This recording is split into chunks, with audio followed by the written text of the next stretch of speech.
నమస్కారం గురువుగారు. ఓం శ్రీ గురుభ్యో నమః. హరి ఓం. శ్రీకృష్ణ పరమాత్మనే నమః. శ్రీమద్భగవద్గీత అథ ప్రథమోऽధ్యాయः. అర్జున విషాద యోగः. ధృతరాష్ట్ర ఉవాచ ధర్మక్షేత్రే కురుక్షేత్రే సమవేతాయుయుత్సవः మామకా పాండవాశ్చైవ కిమకుర్వత సంజయ. సంజయ ఉవాచ దృష్ట్వా తు పాండవాनीकं వ్యూఢం దుర్యోధనస్తదా ఆచార్యముపసంగమ్య రాజా వచనమబ్రవీత్. పశ్యైతాం పాండుపుత్రాణాం ఆచార్యమహతీం చ మూం వ్యూఢాన్ ద్రుపదపుత్రేణ తవ శిష్యేణ ధీమతా.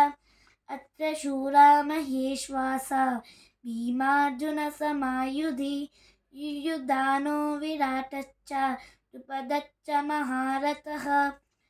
దుస్తకేతుశ్చేకితానः కాశీరాజశ్చ వీర్యవాన్ పురుజిత్ కుంతిభోజశ్చ శైబ్యశ్చ నరపుంగవः. యుధామన్యుశ్చ విక్రాంత ఉత్తమౌజాశ్చ వీర్యవాన్ సౌభద్రో ద్రౌపదేయాశ్చ సర్వ ఏవ మహారథాः.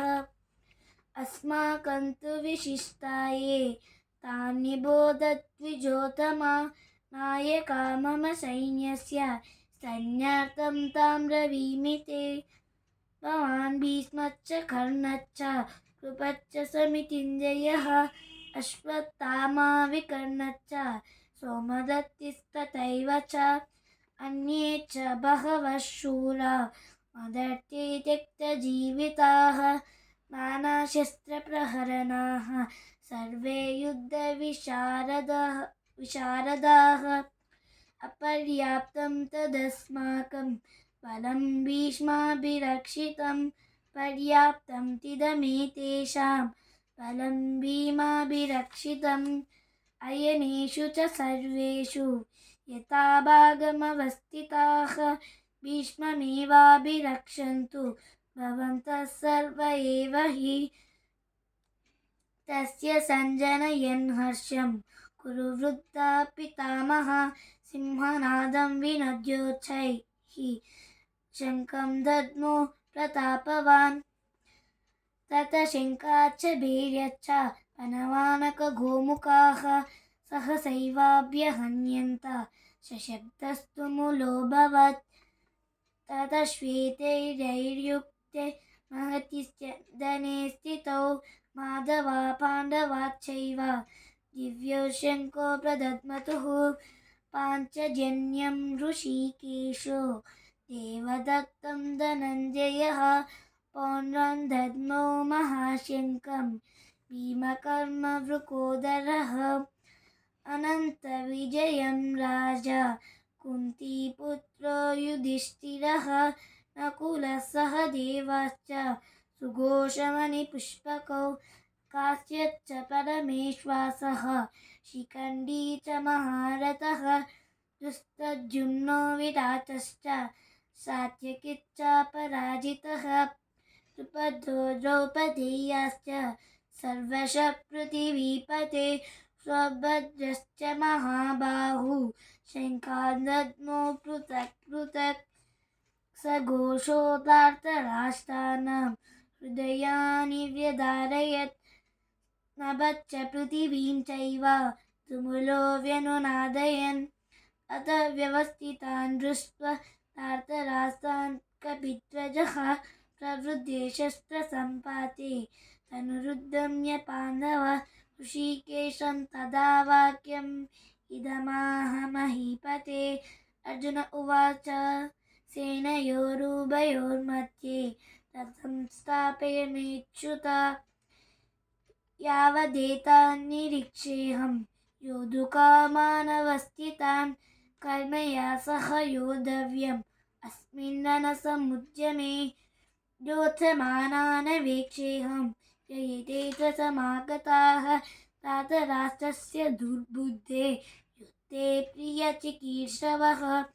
సంజయ్ ఉవాచ एवमुक्तो ऋषिकेशो गुडाकेशेन भारत सेनयोरुभयोर्मध्ये स्थापयित्वा रथोत्तमम् भीष्मद्रोणप्रमुखतः सर्वेषां च महीक्षितां उवाच पार्थ पश्यैतान् समवेतान् कुरूनिति तत्र पश्येत् स्थितान् पार्थ पितॄनथ पितामहान् आचार्यान् मातॄन् भ्रातॄन् पुत्रान् पौत्रान् सखींस्तथा श्वशुरान् सुहृदश्चैव सेनयोरुभयोरपि तान् समीक्ष्य स कौन्तेय सर्वान् बन्धूनवस्थितान् कृपया परयाविष्टो विषीदन्निदमब्रवीत् अर्जुन उवाच दुष्प्रेमं स्वजनं कृष्ण युत्सुं समुवस्थितं